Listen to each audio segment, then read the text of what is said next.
Goeiemorgen, good morning and welcome. Table Mountain stands about 1 kilometer, 1,000 meters or 3,500 feet above sea level. The flat part of the mountain is about 2 kilometers side to side. It is flanked on the east side by Devil's Peak and on the west side by Lion's Head. In between nestle the City Bowl and Table Bay Harbor. Approximately 1 million people per year use the Table Mountain Cableway.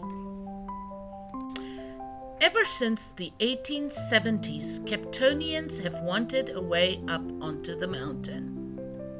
First, a rack railway was proposed, but this was postponed due to the Anglo-Boer War. Then they considered a funicular, but this was postponed due to the First World War. It wasn't until 1926 that plans were formalized to build a cable car and construction started. Construction finished in 1929 and there has been 3 upgrades since. The current upgrades were completed in 1997. And this changed the cars to carry 65 passengers compared to the previous 25. The floors of the new cars rotate through 360 degrees during the trip up or down the mountain. We were a bit scared that we would not get to experience the cable car when a fire broke out at the lower cable car station in late October 2024. Luckily, the cable car was operational again within a few days. Unfortunately, 400 tourists got stuck on the mountain while the cable car was stuck down and had to make their way down by foot. If the thought of a cable car journey scares you, it should be noted that the various cable cars have transported over 28 million people up the mountain totally accident-free. The trip up the mountain takes about 5 minutes. However, the cable car capacity is very limited, and even on a quiet weekday, not in tourist season, it can take hours of standing in line to get your turn.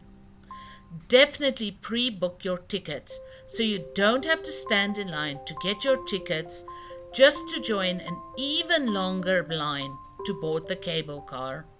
It is very easy to change the tickets or to cancel. However, if in any way you can afford it, I highly recommend getting a fast-track ticket. Parking at the lower cable car station can also be a problem. I highly recommend using an Uber or taking the Cape Town sightseeing bus, the red bus, that has a stop at the cable car station. The other advantage of taking the red bus is that you can experience the stunning coastal views that you enjoyed from on top of the mountain from closer on your way back to Cape Town. There are several hiking trails up onto the mountain. The first recorded ascent to the summit by a Westerner. I have to note here that there is archaeological evidence that natives predate this ascent by a lot, was in 1503. I have hiked most of the trails up onto the mountain at some point. The most common one is Plattekloof Gorge. It starts just beyond the lower cable station and the path goes up the very prominent gorge on the front of the mountain. Be warned that this is not an easy climb. Also, since it's on the north side of the mountain, it can be very warm and there is no shade. My favorite climb up to the mountain is Skeleton Gorge that starts in Kirstenbosch National Botanical Gardens. It is a lot shadier on the south side with a lot more vegetation. However, unlike with Plattekloof, Once you reach the top, there is still a long hike to get to the cable car area. You will often hear that Table Mountain is a World Heritage Site. This is not technically true. What is a World Heritage Site is the Cape Floral region and the estimated 2,200 plant species found only on Table Mountain and the Cape Peninsula Range. On Table Mountain alone, there are about the same amount of different plant species as there is in the whole of the United Kingdom. The top of the mountain is much bigger than most people expect. While most tourists stay around the cable car station, it is possible to do an all-day hike staying on top of the mountain. Even just close to the upper station, there is much to see. I drew a little crowd at the bronze map as I was sharing some snippets of information. I always have snippets of information to share. Close to the upper cable car station, there is a shop and a restaurant. I can always be convinced to have some soft serve, ice cream, and some margaritas. Maybe not everyone's flavor combination, but it was a very hot day, and I am on vacation after all. There used to be a lot more dassies, rock hyraxes, on the mountain. They used to hang out near the restaurant, hoping for an inattentive patron or someone who really should know better than to feed them.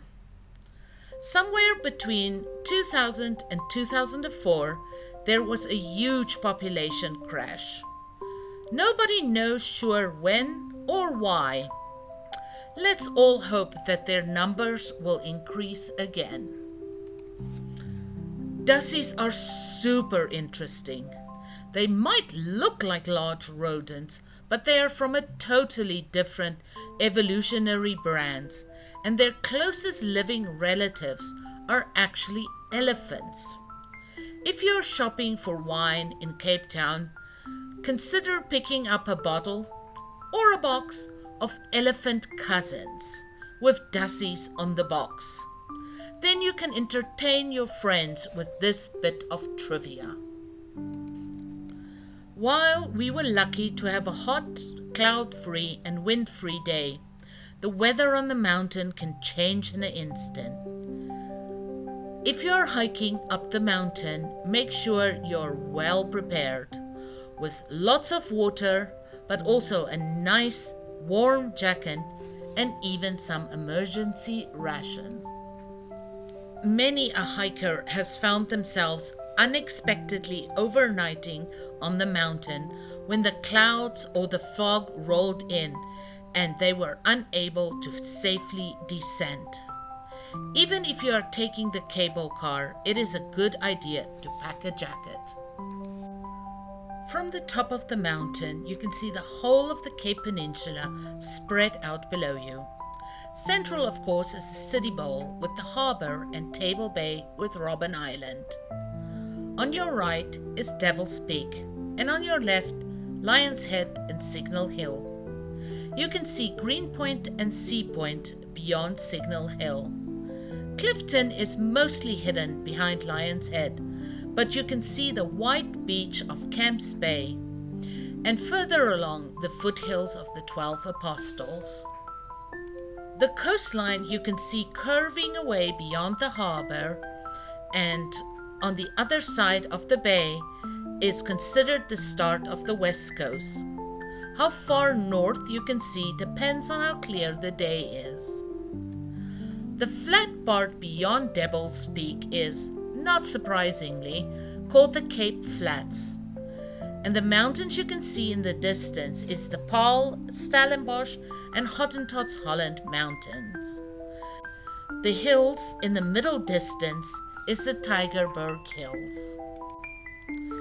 As you are descending, just beyond the really steep rocky part that honestly feel way too close to the cable car, you can see the pathway for Platteklip Gorge, and you can often see hikers toiling their way upwards. You can also see the pathway coming up from the lower station. Platte cliff means flat rock, and while there are plenty of rock, there is very little flat.